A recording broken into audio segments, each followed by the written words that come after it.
Good morning বন্ধুরা, আমার নতুন আরেকটি ব্লগে তোমাদের অনেক অনেক স্বাগত। তোমরা সবাই কেমন আছো? আশা করছি তোমরা সবাই খুব ভালো আছো, আমিও খুব ভালো আছি। আজকের ব্লগটা আমি রান্নাঘর থেকে স্টার্ট করছি, তোমরা সবাই দেখতে থাকো। আশা করছি আজকের ব্লগটা তোমাদের ভালো লাগবে। ওদিকে আমি মূলো ভাজা আর ভাত বসিয়ে দিয়ে আসলাম, আর এখানে মাংস ধুতে চলে আসলাম।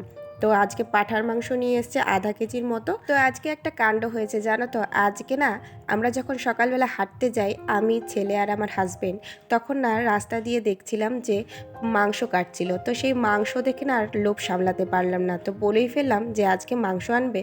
তো ও চট করে মাংস নিয়ে আসলো। ও মাংস খেতে ভালোবাসে, অনেক দিন ধরেই বাড়িতে মাংস হয় না, তো সেজন্যই মাংসটা আনা হয়েছে। আর আমি যেটা খেতে চাই সেটার ইচ্ছেটা কিন্তু আমার পূরণ করে ও। আসলে স্বামী স্ত্রীর সম্পর্কটা ঠিক এরকমই হওয়া উচিত। একজন স্বামী তার স্ত্রীর ভালো মন্দটা বোঝা দরকার, আর একজন স্ত্রী তার স্বামীর ভালো মন্দটা বোঝা দরকার। এইরকম সম্পর্ক থাকলেই কিন্তু একটা সংসার সুখের হয়। হ্যাঁ, তার মধ্যেও কিন্তু সংসারে কিন্তু অশান্তি লাগে, স্বামী স্ত্রীর মধ্যে একটু মনোমালিন্য থাকবে, কিন্তু এই মনোমালিন্যর মধ্যেও কিন্তু ভালোবাসাটা থাকা দরকার, তাহলেই এই মনোমালিন্যটা আর থাকে না। তো যাই হোক, অনেক কথাই বলে ফেললাম। আর আমি মাংসের জন্য পেঁয়াজ রসুনটা কেটে নিচ্ছি, আর ওদিকে তো মূলো ভাজা আর ভাত কিন্তু বসিয়ে দিয়েছি। আর দেখো পেঁয়াজ কাটছি, আর একটু পরপর গিয়ে মূলো ভাজাটাকে নেড়ে দিয়ে আসছি।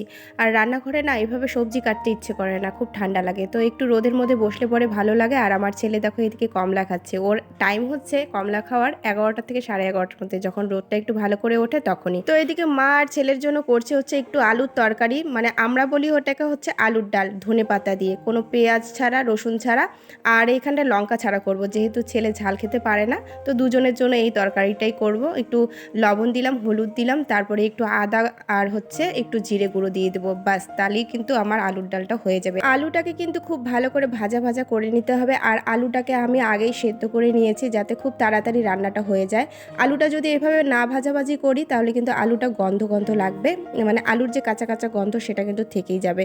তো দেখো একটুখানি দিয়ে দিলাম হচ্ছে জল, সেটাকে এখন একটু মানে এই তরকারিটাকে একটু কষিয়ে নেব জলটা দিয়ে। একবারে কিন্তু ঝোলের জল দিচ্ছি না, পরে কিন্তু দেব। তো দেখো ওই জলটা দিয়ে কিন্তু আলুটাকে ভালো করে কষিয়ে নিচ্ছি, আর তেল কিন্তু প্রায় ছেড়েই দিয়েছে।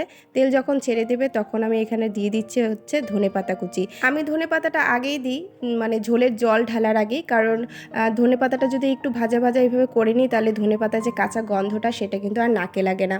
মানে আমি না ওই কাঁচা গন্ধটা অতটা খেতে পারি না, যার জন্য কিন্তু একটু ভাজা ভাজা করে নিই। তো দেখো এদিকে ঝোলের জল দিয়ে দিয়েছি, আর খুব বেশি ঝোল করব না, একটু জাল হলেই কিন্তু নামিয়ে নেব। দুজনই তো খাবে, আর তো কেউ খাবে না, তো সেই জন্যই।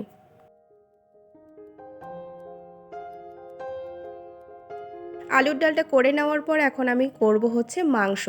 আর কড়াইটাকে দেখো খুব ভালো করে ধুয়ে নিয়েছি, তাতে কিন্তু কড়াইটা আর পোড়া লাগবে না।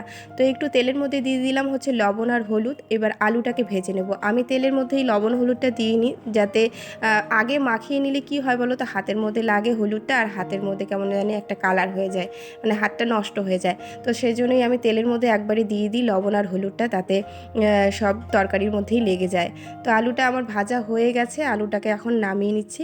আর আলুটাকে নামিয়ে নেওয়ার পর আর একটু তেল দিয়ে নেব। তেলটা আর একটু, কারণ দিচ্ছি হচ্ছে পাঁঠার মাংস, একটু তেল তেল না হলে ভালো লাগে না। তেলটা গরম হয়ে যাওয়ার পর এখানে দিয়ে দিলাম হচ্ছে গোটা জিরে, শুকনো লঙ্কা, গোটা গরম মশলা, তারপর দিয়ে দিব তেজপাতা, দিয়ে একটু নাড়াচাড়া করে তারপরে দিয়ে দেবো হচ্ছে পেঁয়াজ কুচি।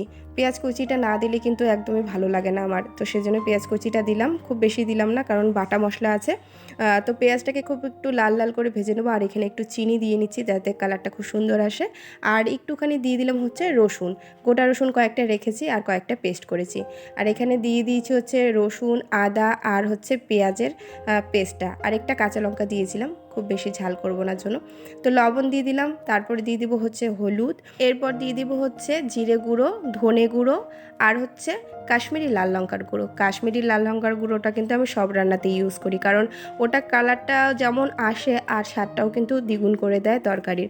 তো সেজন্য কাশ্মীরি লাল লঙ্কাটা আমি খুব বেশি ইউজ করি, আমি এমনি লঙ্কার গুঁড়োটা ইউজ করি না। তো দেখো সবগুলো মশলাগুলোকে আমি ভালো করে পেঁয়াজ, রসুন, আদার সঙ্গে খুব ভালো করে মিশিয়ে নিচ্ছি।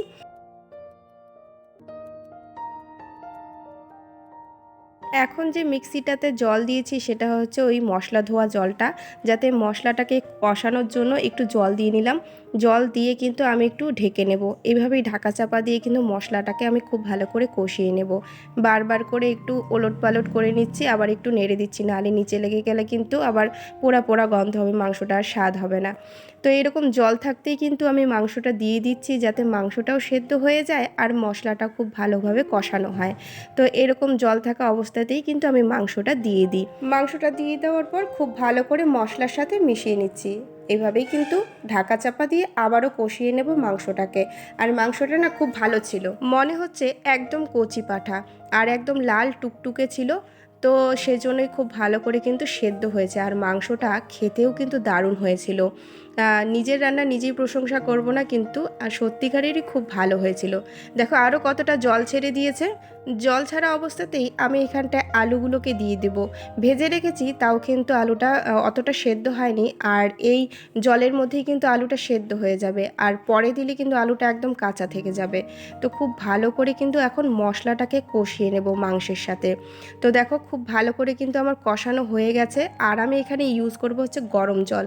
কারণ যে কোনো রান্নাতেই গরম জল যখন ইউজ করবে তখন কিন্তু রান্নার স্বাদটা কিন্তু আরও ভালো হয়। তো সেজন্যই আমি গরম জল দেবো এখানটায়। আর পাশের ওভেনে আমি কিন্তু গরম জল বসিয়ে দিয়েছি। এখানে খুব ভালো করে কষিয়ে নেওয়ার পর গরম জলটাকে দিয়ে দিচ্ছি, তাহলে তাড়াতাড়ি ফুটেও উঠবে আর রান্নাটার টেস্টও কিন্তু দ্বিগুণ হয়ে যাবে। শীতকালে এরকম ঝোলা ঝোলা পাঁঠার মাংস খেতে কিন্তু দারুণ লাগে।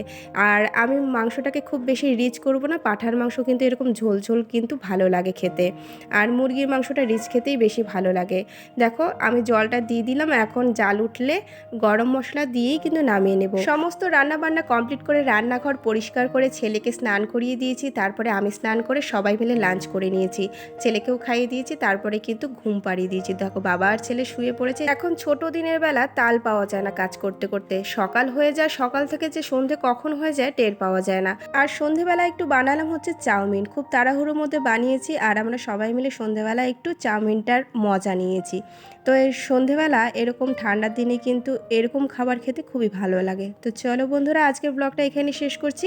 তোমাদের যদি আজকের ব্লগে কিছু ভালো লেগে থাকে অবশ্যই like, share, comment and subscribe করে দিও। আর সবাই ভালো থেকো, সুস্থ থেকো। আজকের জন্য টাটা।